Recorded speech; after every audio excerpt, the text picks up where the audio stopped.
And for an update on this story, we cross back to our colleague Natasha Phiri. A very good morning to you, Natasha.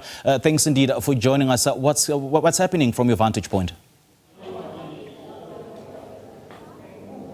Well, a very good morning, Simpio and Liesel, and to our morning live viewers once again. So we're just counting down to that 9 a.m. Briefing that will be happening shortly behind me. But I'm actually joined by the outgoing spokesperson of the EFF, Miss Mathys. She's very strict, by the way, also.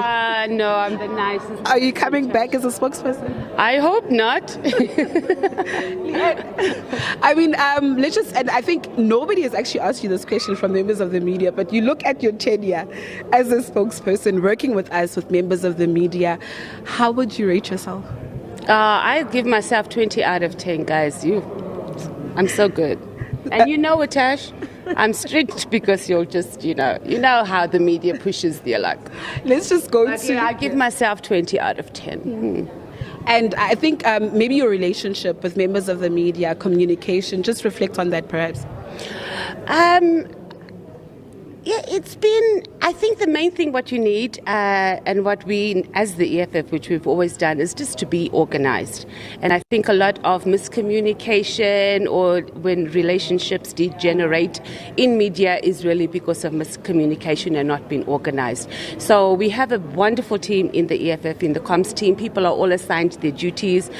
You media people like taking chances because we'll say, this is the person. When you want to interview, process it there. Next minute, you'll be running directly to the president or whoever requesting interviews. So we've got really good processes. These are the ones that are responsible. If you want to do media interviews, who does our media releases? So we have a really well-oiled machine. But generally, our relationship with the media across media houses has been great.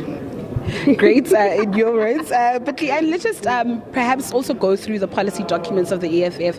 I was speaking to a political analyst, Mr. Sandile Swano, who talked about, the proposal to do away with regions and introduce sub-regions, the doing away of the student command and forming a youth command. But I think what's also interesting here in your document, you propose that those that want to serve in the party's central command team must have a post-matric qualification. Talk to us about that.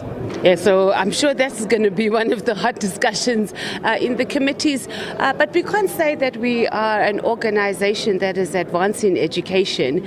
And within the organization, after 11 years, we are still bringing in leaders that don't. I mean, you've got 11 years, and especially our leadership that we've deployed, whether it's to council, to legislatures, to parliament, and now we have government positions as well, who are either working in our government offices or as MMCs. There's no excuse to be able to do that. And it doesn't mean you need to go to VETS or UCT or UP, but go and advance yourself and do something because it's important. I mean, the fact, and President made this really good point yesterday in our closed session, was that the fact that education was denied to Africans during apartheid tells you what an important thing it is, also just for the growth of not just South Africa, but our continent as well. So we must start here at home before we go out there and expect other things. Leanne, you're all for gender equality. The fact that you've got 70% of females who are delegates, just looking at the leadership, I know you can't preempt what's going to happen, but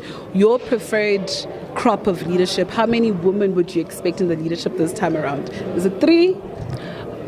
How can we just have 3 leaders? You know how many members are in our central command team. The good thing about the EFF is that our constitution is very clear that we need to have at least 50% of women in our central command team, actually in all our structures, all our elected structures. So it's not ever something we've ever struggled with since our very first BPA. We've always been clear. In terms of the officials, look, we've set the standard. I don't see it changing, but we'll see what our delegates say there on the floor. And are you confident in the leadership of Mr. Julius Malema? Should he come back as a party leader?